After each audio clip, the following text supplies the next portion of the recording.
Halo, salam semuanya buat Bapak Ibu, rekan-rekan yang ada di tempat pelayanan masing-masing. Pada kali ini berjumpa dengan saya lewat video, yaitu Guntur Aprianto. Bagaimana kabarnya? Saya harap semuanya baik-baik saja ya. Semuanya tetap semangat dalam melayani Tuhan. Amin.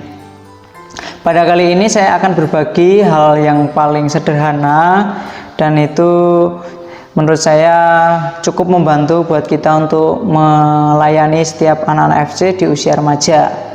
Nah, kali ini mau membahas tentang pendampingan remaja kreatif dan inovatif. Kenapa kreatif dan inovatif di sini? Karena menurut saya bagaimana remaja mau kreatif kalau dia tidak punya inovasi dalam dirinya. Makanya ini digabung jadi satu ya. Jadi beberapa menit ke depan kita akan belajar hal sederhana, dan tentunya harapan saya bisa dicoba dan dipraktekkan di tempat pelayanan masing-masing. Nah, berkaitan dengan pendampingan itu adalah tanggung jawab orang dewasa ya, orang tua, kakak ya, mendampingi mereka yang usianya di bawah kita. Dan itu pasti kita sebagai kakak-kakak, coach, mentor di FC, kita juga terlibat untuk mendampingi mereka. Jadi ini tanggung jawab orang dewasa untuk mereka, yaitu yang harus kita kerjakan. Nah, bicara tentang pendampingan itu tadi tentunya tanggung jawab orang dewasa. Jika berbicara tentang pendampingan, maka juga berbicara tentang karakteristik remaja yang didampingin. Apa sih karakteristik remaja yang akan kita dampingi atau yang sedang kita dampingi? Nah, secara umum nanti ada beberapa poin akan saya sampaikan. Menurut psikolog remaja, yaitu Ibu Vera. Ibu Vera sebagai psikolog remaja menuturkan pada usia remaja, karakteristik mereka yang pertama adalah mereka lebih percaya kepada teman sebaya dibandingkan orang tuanya atau orang yang lebih tua dari dia. Jadi biasanya dia lebih percaya teman sebayanya. Yang kedua adalah mereka sangat suka dipercaya dan diberi kepercayaan supaya mereka menemukan jati dirinya atau keahlian-keahlian yang mereka miliki. Nah, yang ketiga, mereka itu sedang mencari jati dirinya atau hal-hal kelebihan mereka yang harus diakui. Jadi remaja itu cenderung ingin diakui hal kreativitasnya apapun itu. Jadi jika ada yang diakui dalam diri mereka, itu menjadi suatu kebanggaan buat diri mereka. Bagian keempat, mereka tidak suka dilarang, mereka lebih suka diberi tantangan. Jadi remaja itu kalau dilarang biasanya semakin menjadi-jadi, tapi kalau diberi tantangan justru di situ dia tertarik untuk menghadapi tantangan itu. Yang kelima adalah mereka suka melakukan pembandingan sosial. Apa yang dimaksud dengan pembandingan sosial?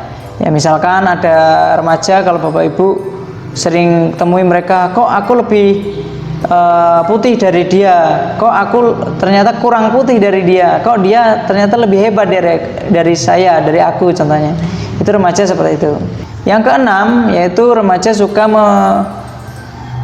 mulai percaya dengan perkataan-perkataan orang lain. Misalkan dia ketemu dengan kelompok-kelompok yang suka ngerokok, misalkan, loh, kamu ini kalau nggak ngerokok nggak keren, misalkan gitu. Nah, remaja mudah menganggap penting hal-hal yang dikatakan oleh orang lain itu.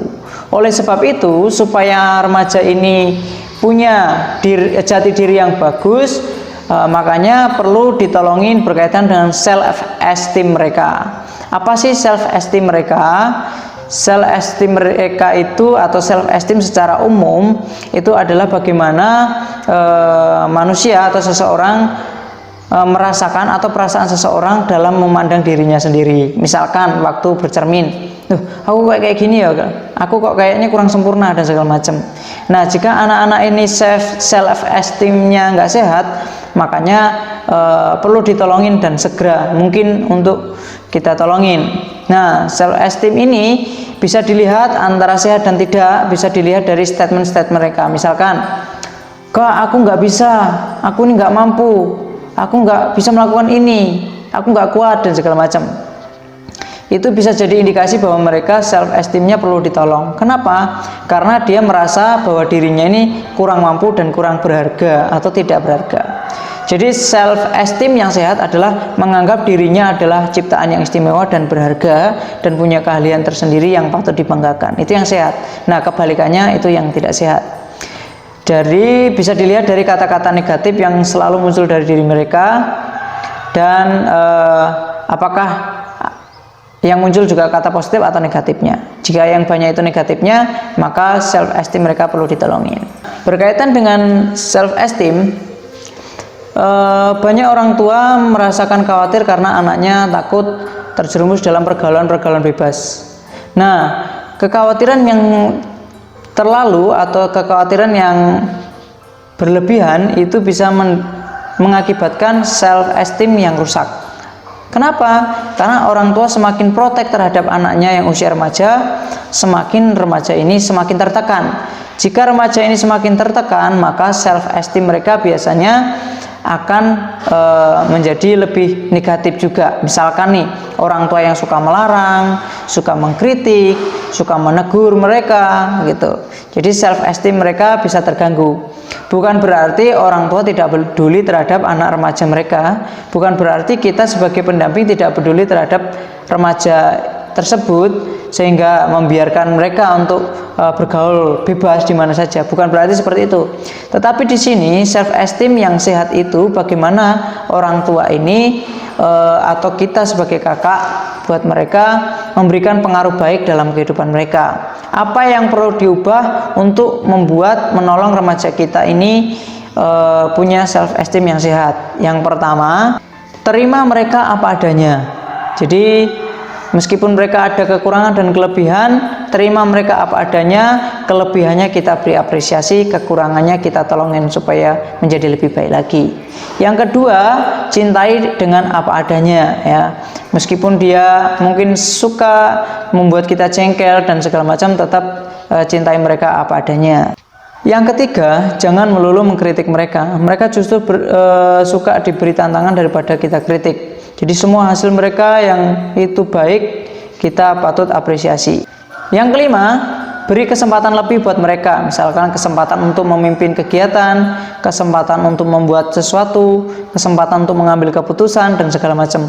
Nah, setelah mereka mengeluarkan hasil karya mereka, menghasilkan kreativitas mereka, maka kita wajib memberi apresiasi buat mereka. Yang keenam, pastikan bahwa kita memberikan situasi yang nyaman buat mereka. Jadi semakin mereka nyaman, semakin mereka care dan semakin terbuka dengan kita. Jika mereka semakin tertekan, justru mereka semakin menjauh dengan kita. Nah, 6 hal ini adalah bagian di antara banyak hal yang perlu dilakukan oleh orang dewasa di sekeliling remaja supaya membentuk self esteem yang sehat bagi mereka. Jika hal yang tadi itu sudah dipastikan baik, maka kita akan beranjak ke hal berikutnya. Kita beranjak ke bagian kreatif dan inovatif.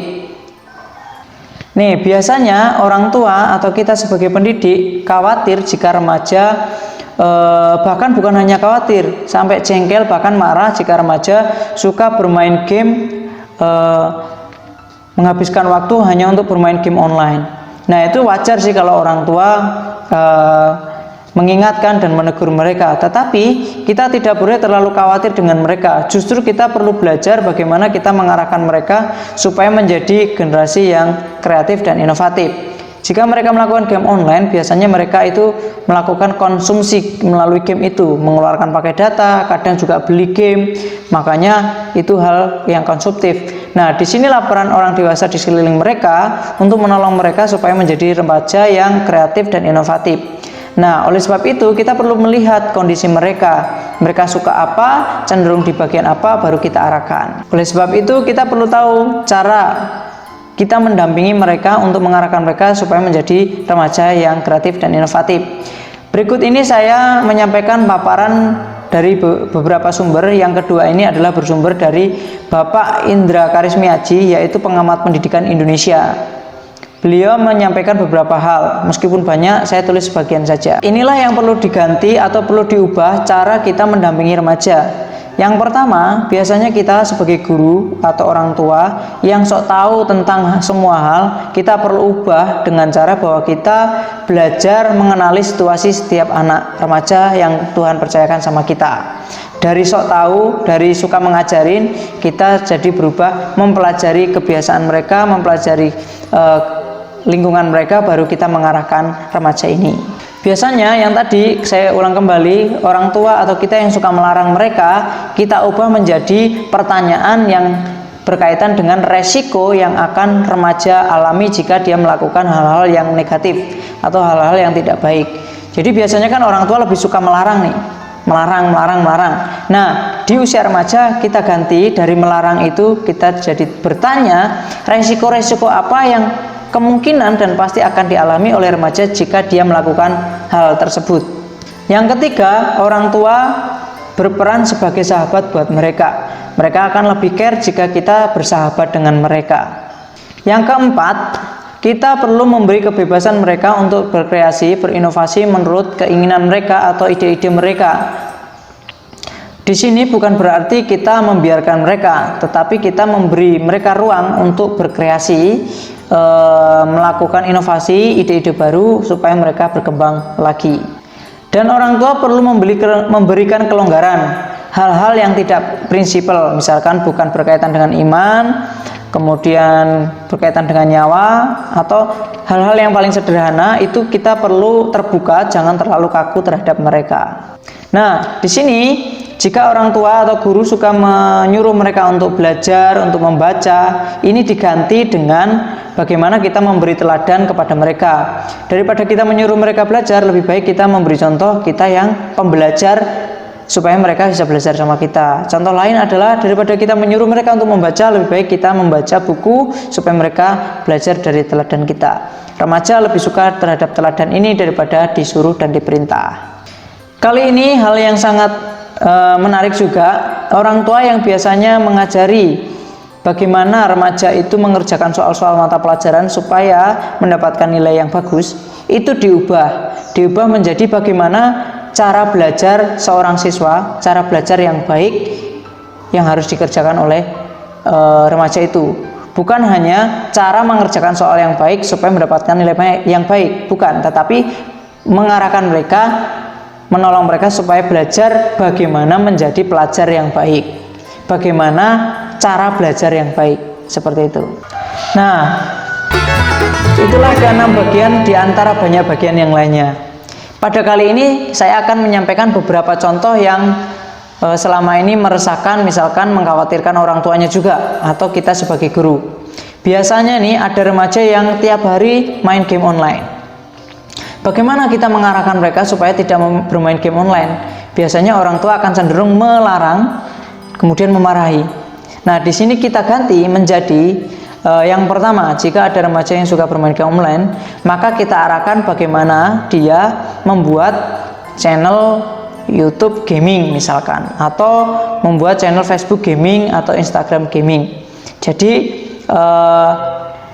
secara alami dia akan belajar bagaimana mengelola akun itu, channel itu. Jadi secara alami dia justru malah belajar bagaimana mengedit video, mengelola akun, sehingga bermain gamenya yang awalnya itu sangat bisa disebut kecanduan, akhirnya dia bisa mengurangi bermain game dan justru mengelola akunnya. Syukur-syukur kalau dia malah membuat akun YouTube-nya atau channel YouTube-nya bukan tentang gaming. Syukur-syukur malah berkaitan dengan vlog, mata pelajaran, kesaksian dan segala macam. Nah, di situ justru kita mengarahkan mereka untuk lebih produktif daripada sebelumnya yang hanya bermain game. Remaja yang suka membuat status di Facebook, menulis hal-hal yang mungkin membuat kita nggak pantas atau remeh-temeh dan segala macam, kita bisa arahkan bagaimana mereka menulis di blog.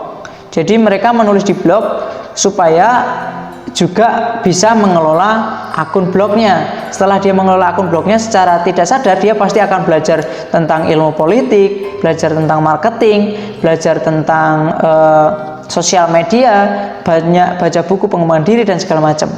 Nah, itu secara alami akan begitu.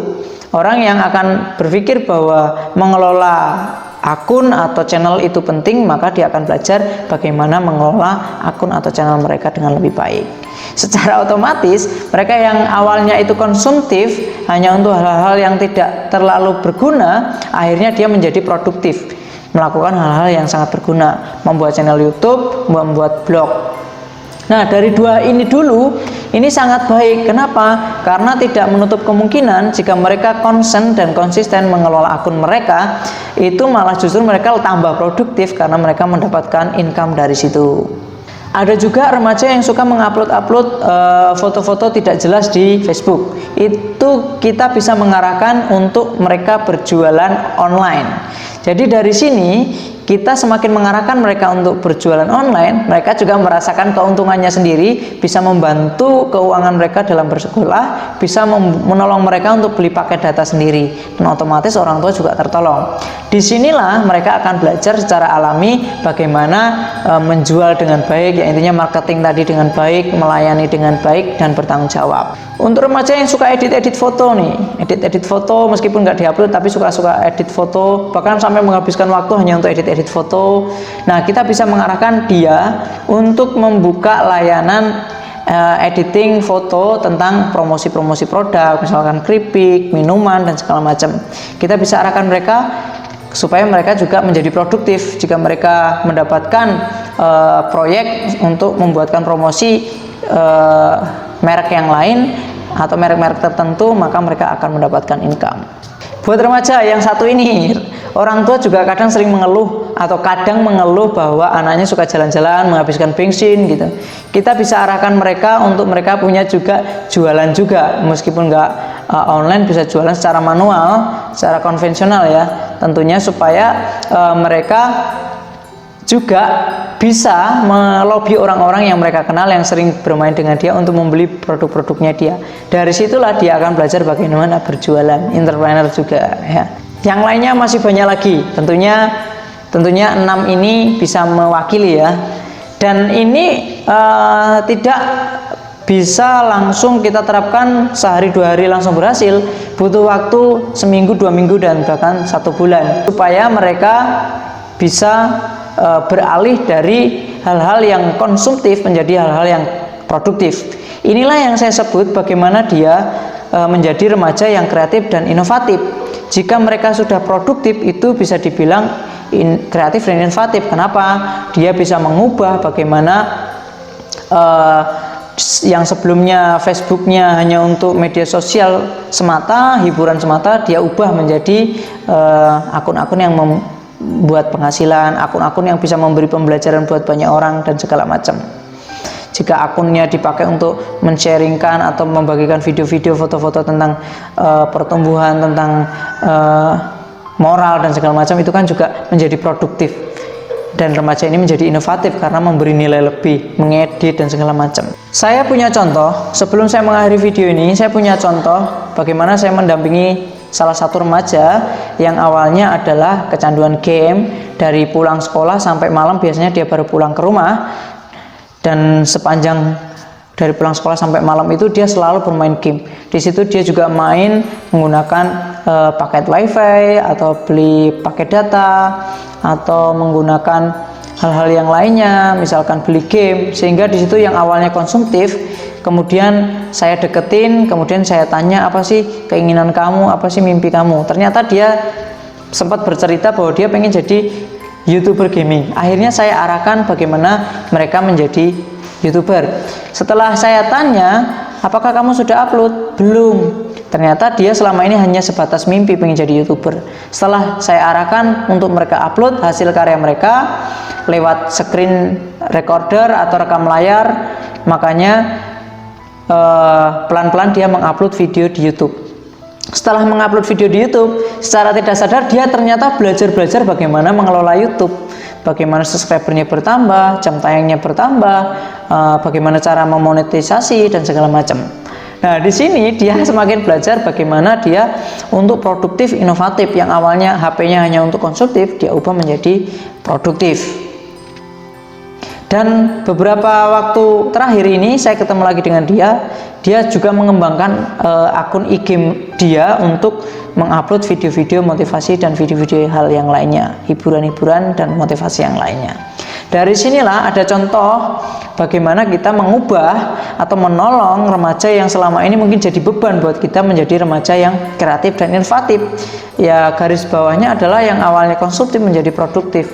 Produktif tidak berarti harus mendapatkan income berupa uang. Itu bisa juga produktif berbicara bagaimana dia berdampak buat orang lain lewat kreativitas dan inovasi mereka.